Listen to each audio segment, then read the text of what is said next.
Buenas tardes.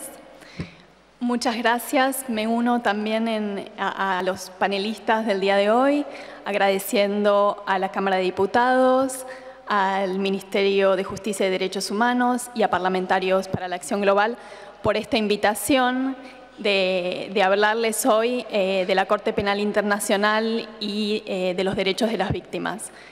Como argentina que trabaja en el exterior, es también un honor poder traer un poco de lo que hacemos los argentinos que andamos pululando por el mundo y poderles hablarles, para mí, de un tema que me apasiona, que es el tema del rol y los derechos de las víctimas en estos procesos de justicia transicional a nivel internacional. Voy a abordar los temas que se mencionan en la agenda. Y lo que propongo es una presentación en tres partes. Propongo hablarles primero del origen, por qué las víctimas tienen un estatuto especial en la Corte Penal Internacional y explicarles así por qué es un estatuto bastante único. En segundo lugar, hablarles de la contribución, qué es lo que aporta la participación de las víctimas en estos procesos penales internacionales.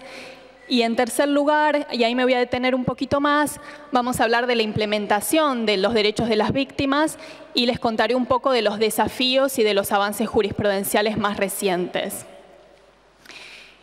Empezando entonces con la historia y el origen del rol de la víctima ante la Corte Penal Internacional.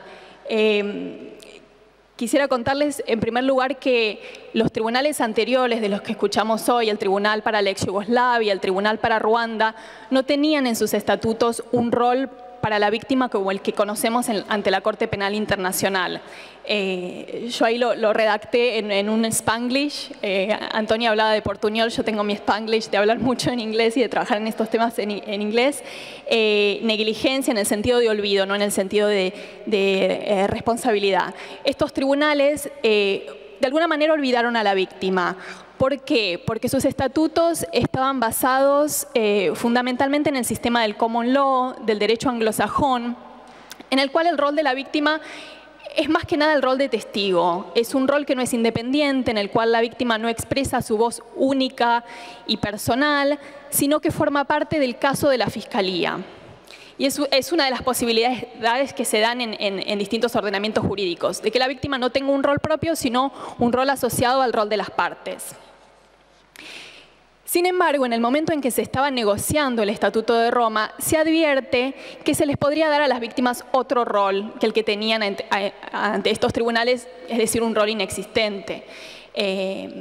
Se observa que en el Tribunal para la antigua Yugoslavia, las decisiones de los jueces y de los fiscales muchas veces no estaban en coordinación, en consonancia con las prioridades de las víctimas.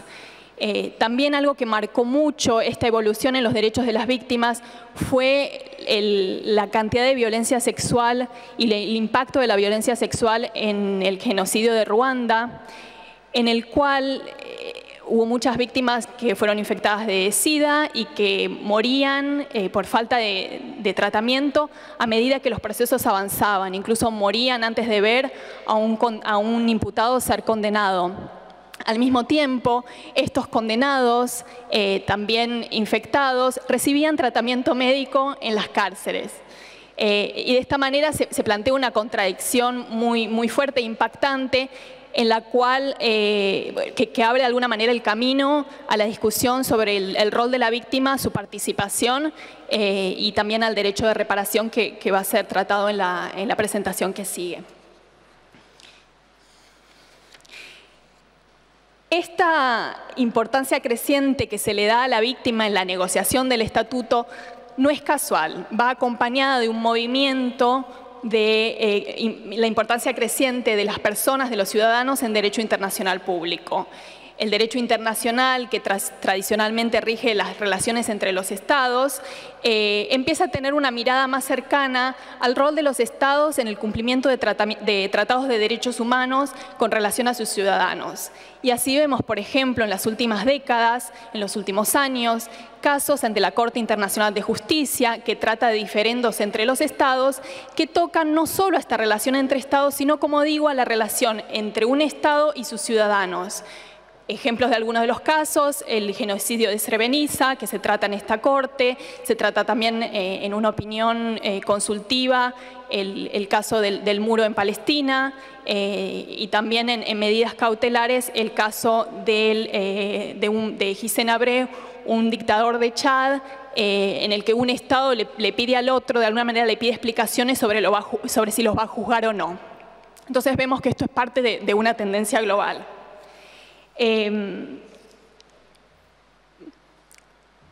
Como resultado de esta historia y de las negociaciones que, como escuchábamos esta mañana, fueron bastante únicas y en las que hubo muchas tensiones entre distintos países que vienen de tradiciones jurídicas distintas, el rol que se le asigna a la víctima es bastante único en la Corte. Las tradiciones jurídicas que más influyeron la negociación fueron la tradición del civil law, del derecho romano-germánico, en el que podemos encontrar a la Argentina, y la tradición del common law, que, como les explicaba, no da a la víctima un rol especial más allá del rol de testigo.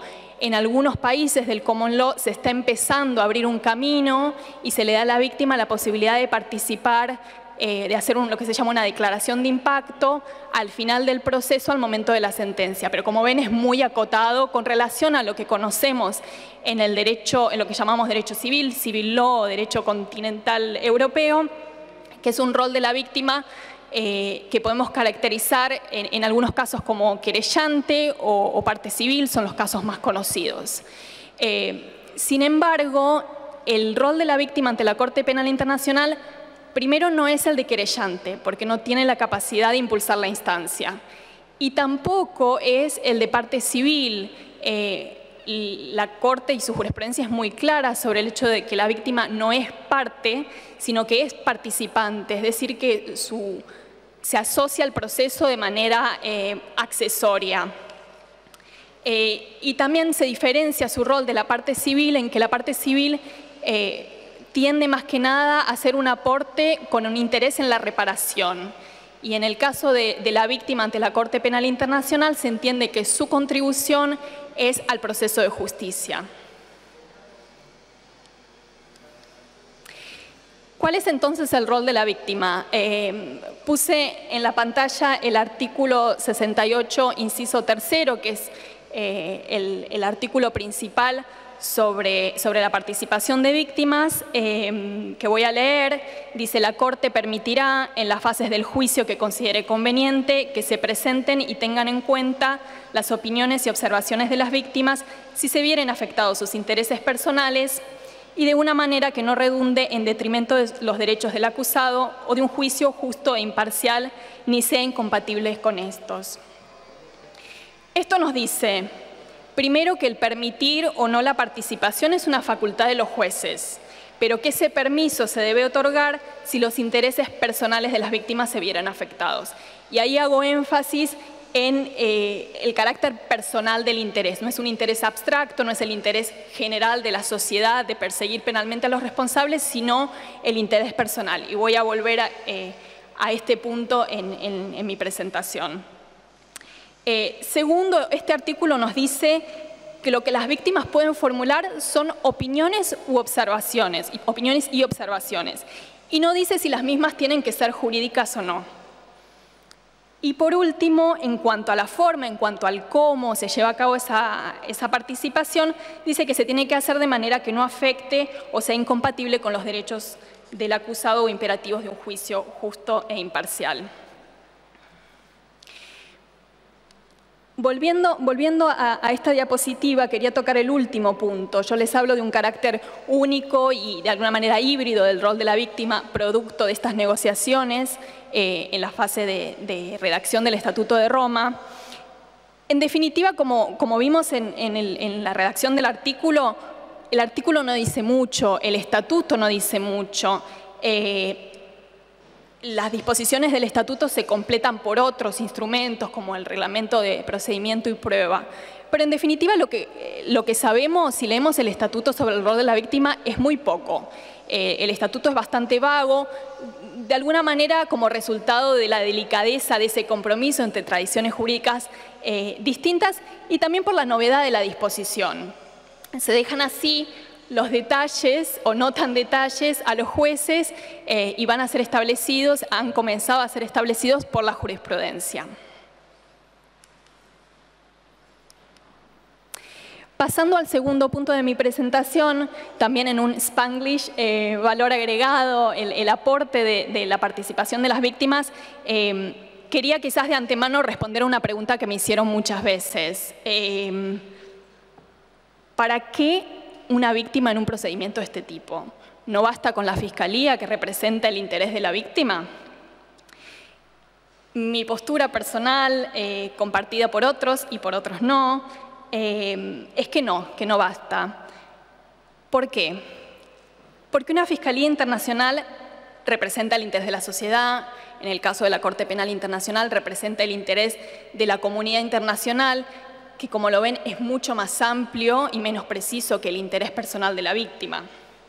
Pero a su vez, una fiscalía internacional tiene muchos otros intereses. Se tiene que ocupar del valor de la prueba obtenida, de recibir cooperación, de proteger a los testigos y de la importancia y la exigencia de obtener condenas. Es decir, el interés de la víctima forma parte de un conjunto de exigencias que tiene en cuenta. Mientras tanto, la víctima, que también va a tener interés en que se castiguen a los responsables, tiene también interés en, primero, contribuir a la determinación de la verdad y también, de esa manera, contribuir a la reconstrucción histórica de lo sucedido. Estos casos de los que trata la Corte Penal Internacional pueden llegar a tener un impacto en la reconstrucción de un país. Son eventos de naturaleza tal que afectan profundamente el tejido social y a la clase y sistema políticos. Lo que se diga en estos procesos va a tener un impacto en lo que pase en ese país de esos juicios en adelante. Y de ahí el interés central de los ciudadanos de que se reconstruya la verdad en función de lo sucedido. Podemos imaginar una serie de situaciones en las cuales el interés de la víctima es distinto al de la fiscalía. Y les voy a dar unos ejemplos que son reales. Por ejemplo, si la fiscalía persigue penalmente a una persona que las víctimas consideran inocente o que consideran de un rango de responsabilidad inferior o superior al que propone la fiscalía. Otro ejemplo, cuando se seleccionan cargos equivocados o demasiado restrictivos. Este es un ejemplo clásico. La Fiscalía de la Corte no tiene obligación de investigar todos los delitos, sino que hace una selección. Y en esa selección se plantearon una serie de casos en los que las víctimas dicen, bueno, sí, esos crímenes se cometieron, pero no son los más representativos y los que más nos afectaron a nosotras como víctimas y a nosotros como pueblo. También hubo casos en los que las víctimas se quejaron de que la Fiscalía investigue a una parte de un conflicto en el cual hay dos partes que cometieron crímenes. Así que bueno, eso es como para darles un poco de ejemplos prácticos. Otra limitación de la Fiscalía es la distancia física y cultural. Por más que la Fiscalía estudie la historia y el contexto de un país, por más que el personal de la Fiscalía se desplace y vaya a los países donde se cometieron los crímenes, no deja de ser una intervención extranjera por extranjeros. El conocimiento que va a tener la Fiscalía de una cuestión va a ser siempre limitado y el aporte de la víctima es comprender los aspectos y las dimensiones del conflicto. También acá quería darles un ejemplo para hacerlo más concreto. En la fase preliminar de uno de los casos de los que se hablaron hoy, el caso Bemba, se planteó una cuestión sobre el idioma que hablaban los atacantes y sobre si ese idioma se hablaba o no en el lugar de los hechos. Esto era para determinar si los atacantes eran del lugar o si eran extranjeros. La defensa plantea esta cuestión y la Fiscalía no tenía la respuesta a la pregunta. Son las víctimas que conocen el contexto, que conocen cuáles son los idiomas locales, que pudieron dar una respuesta. Y la verdad que era, sin darles detalles sobre el caso, era un aspecto clave. Por otra parte, el aporte de las víctimas es en lo que yo llamo el ámbito sociojurídico. Sobre esto podemos estar de acuerdo o no. Yo creo que el rol de estos tribunales quizás es un rol demasiado ambicioso, va más allá del proceso penal y de las condenas. Este tipo de tribunales tienen un rol de prevención y hasta algunos le asignan un rol de facilitar la reconciliación. Estamos ante fenómenos de criminalidad masiva, de conflictos y de quiebre del Estado de Derecho que justifican en este caso la intervención de la comunidad internacional. En este reconstruir un país, reconstruir un Estado de Derecho después de un conflicto, tendrán un rol las instituciones, pero también se necesita empoderar a los ciudadanos.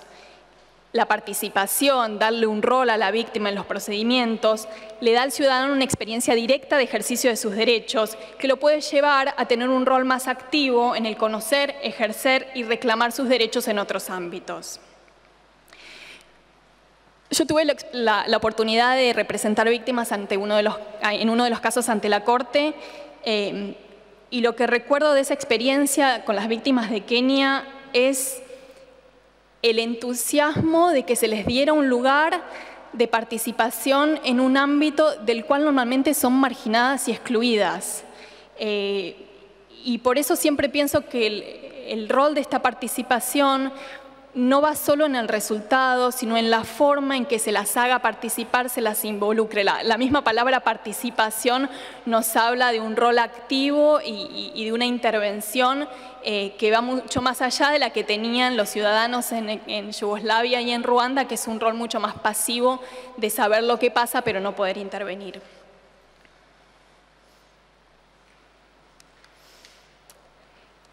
Yendo ahora de lleno al tema de la implementación de este sistema del que les hablo, de esta idea, de esta concepción y los desafíos y la jurisprudencia.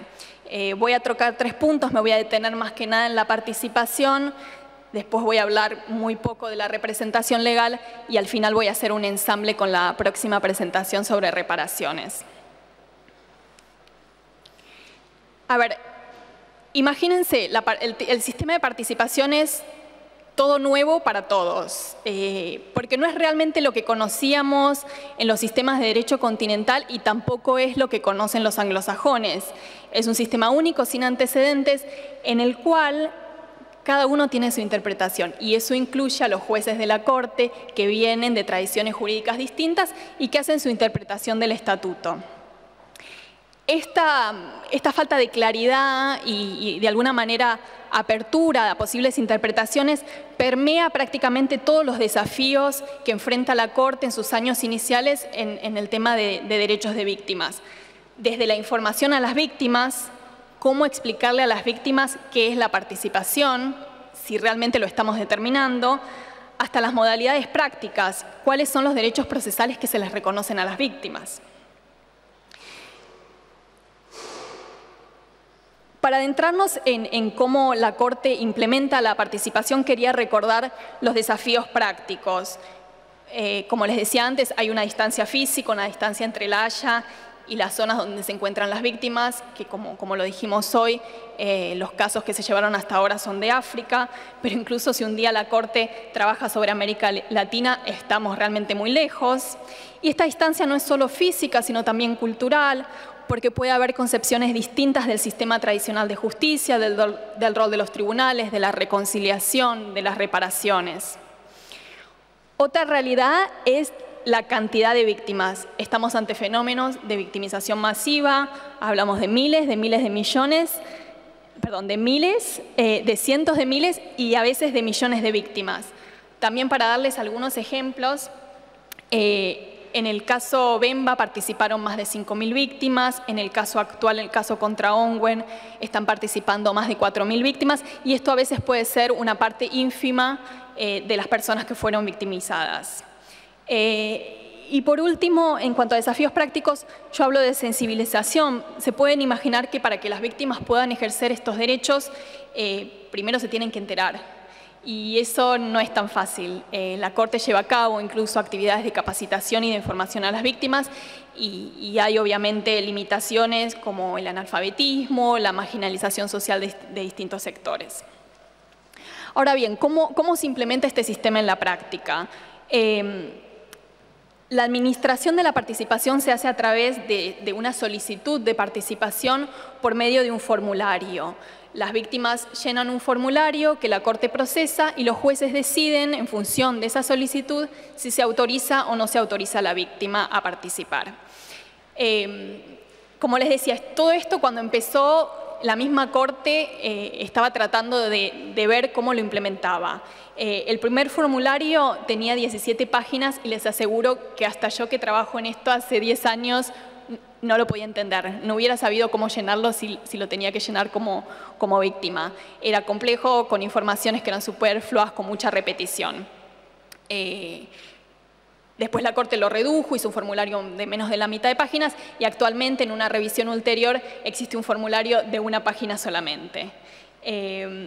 En cuanto a los formularios, algo que quería comentar es un desafío muy importante. Hablamos hoy un poco de la cuestión de la protección, la sensibilidad de estos casos. Una peculiaridad de la participación de víctimas ante la CPI es que las víctimas pueden participar de manera anónima.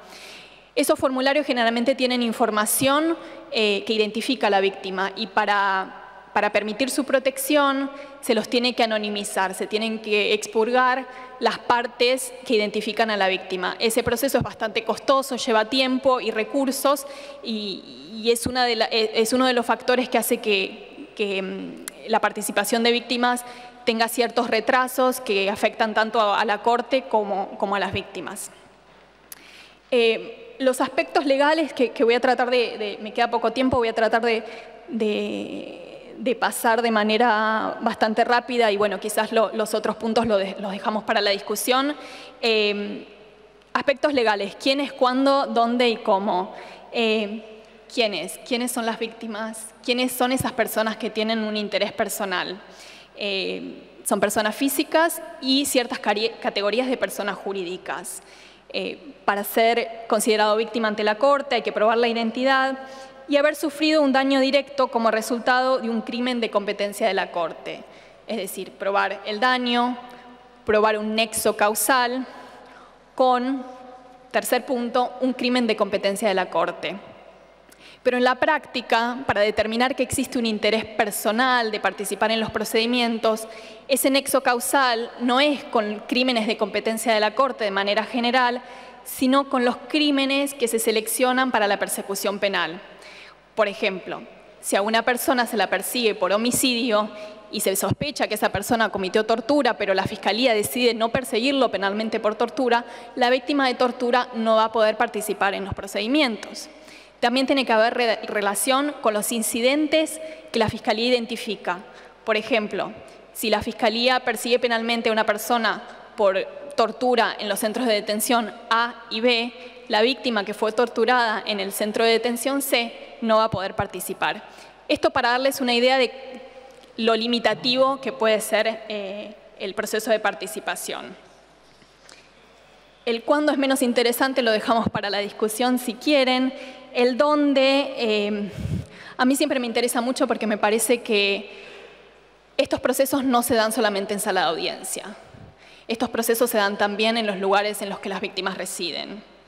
Y por eso yo les hablaba antes de la forma de participación y del posible efecto empoderador que puede llegar a tener sobre la víctima. Y ahí hay un rol esencial para el abogado de la víctima en el recibir instrucciones, interactuar e informar a las víctimas sobre los avances del caso. Y acá tenía unas fotos para contrastar lo que es los abogados de víctimas en La Haya y lo que puede llegar a ser una reunión de víctimas. Esto es otro tipo de reunión, no es una reunión con representantes legales, pero bueno, las reuniones a las que yo participo a veces, a las que participé cuando era representante de víctimas, eran un poco así.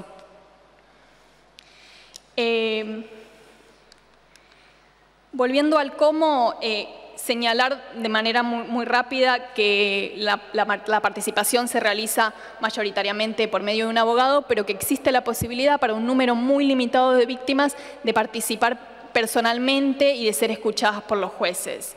Y después hay toda una jurisprudencia sobre los derechos procesales de las víctimas, qué es lo que pueden hacer, se les da la autorización y qué pasa. Los derechos son bastante amplios, pero son condicionados. Pueden tener acceso a documentos, ser notificadas, pueden responder a escritos de las partes, pueden interrogar a testigos y hasta presentar prueba. Pero decía, estas facultades son condicionadas a que justifiquen que su aporte es adicional al que realizan las partes. Yo creo que estoy sobre el tiempo, así que paso directamente a la conclusión, que es la verdad los 3 puntos que les quería dejar.